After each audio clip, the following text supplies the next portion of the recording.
আমার শখ হেলিকপ্টারে আসেন না।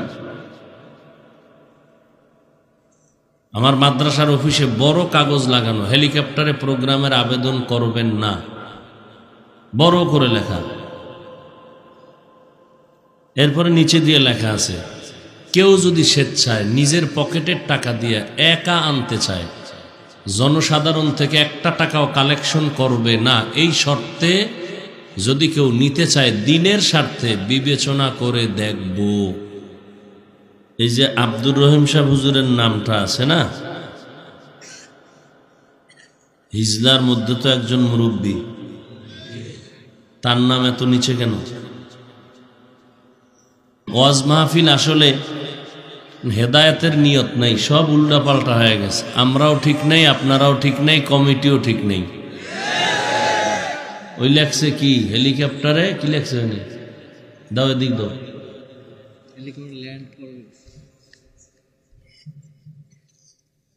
এই যদি আমার হাতে পড়তো সারাইছে তোমাকে কপাল বলবো। এটা যদি আমি আগে টের পাইতাম আজকে মাহফিল বাদ দিয়ে দিতাম, আসতামই না।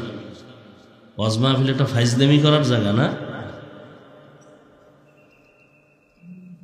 আমার শখ হেলিকপ্টারে আসেন না।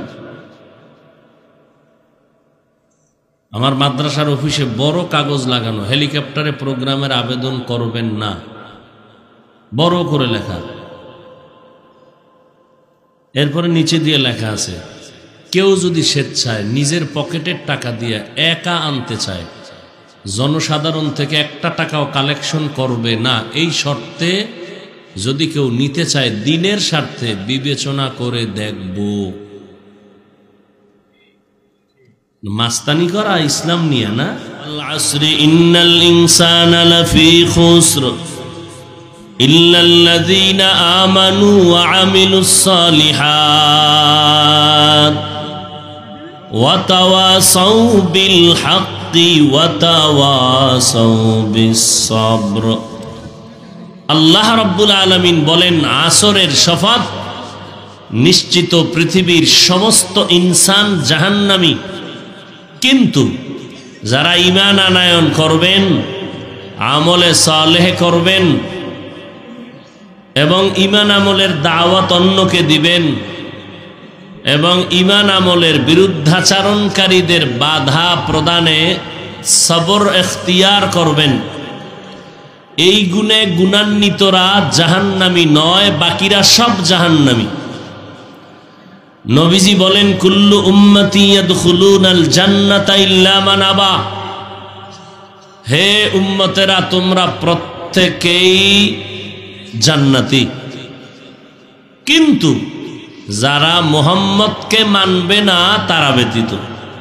কিলা মান আবা। সাহাবায়ে কেরামদের মধ্য থেকে কেউ বললেন, নবী আপনাকে মানে না কারা? ক্বালা মান আতাআনি দাখালাল জান্নাহ ওয়া মান আসানি ফাকাদ আবা।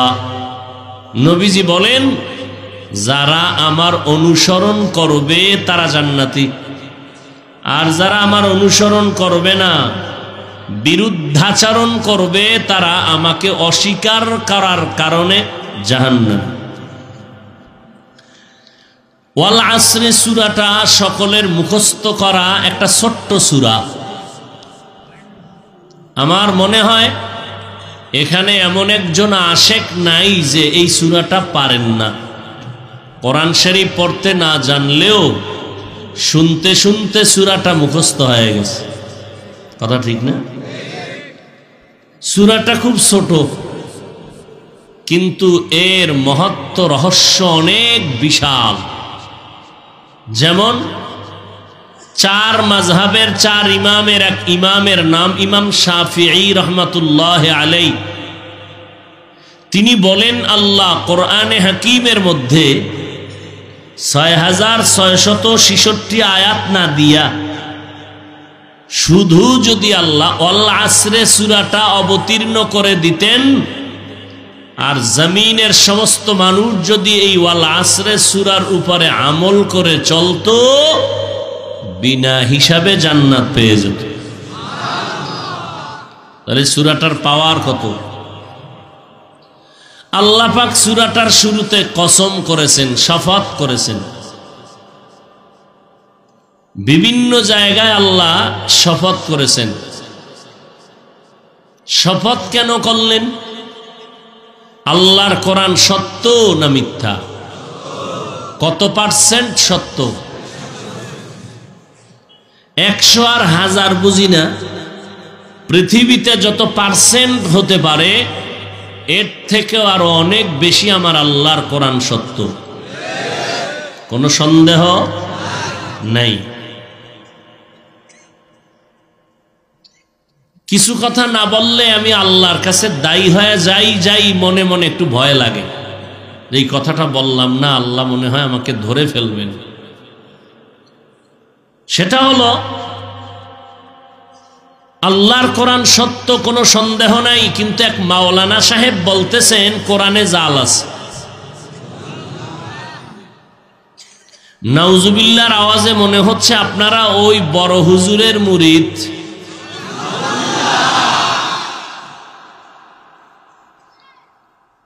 প্রশ্ন করা হলো কোরআন শরীফে জাল আছে, কি পরিমাণ জাল? কয় হাদিসের থেকেও বেশি জাল।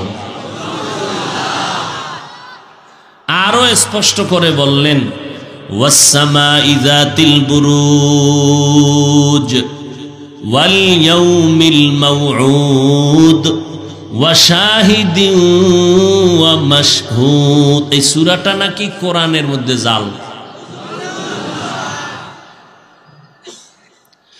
আওয়ামী লীগ ওয়ালারা বলে নাই, বিএমপি ওয়ালারা কেউ বলে নাই, বলেছে একজন মাওলানা।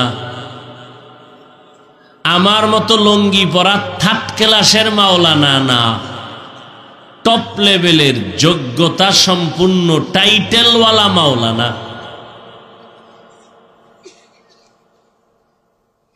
এখন কি করবেন? আর এক মাওলানা বলে কালেমা লা ইলাহা ইল্লাল্লাহ মুহাম্মাদুর রাসূলুল্লাহ বন্ধ করো, এ কালেমা কুফুরি। এরাও মাওলানা।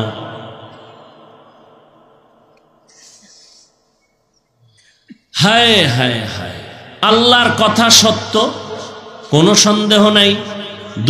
সারা দুনিয়ার মানুষ যদি আল্লাহর কোরআন মানে,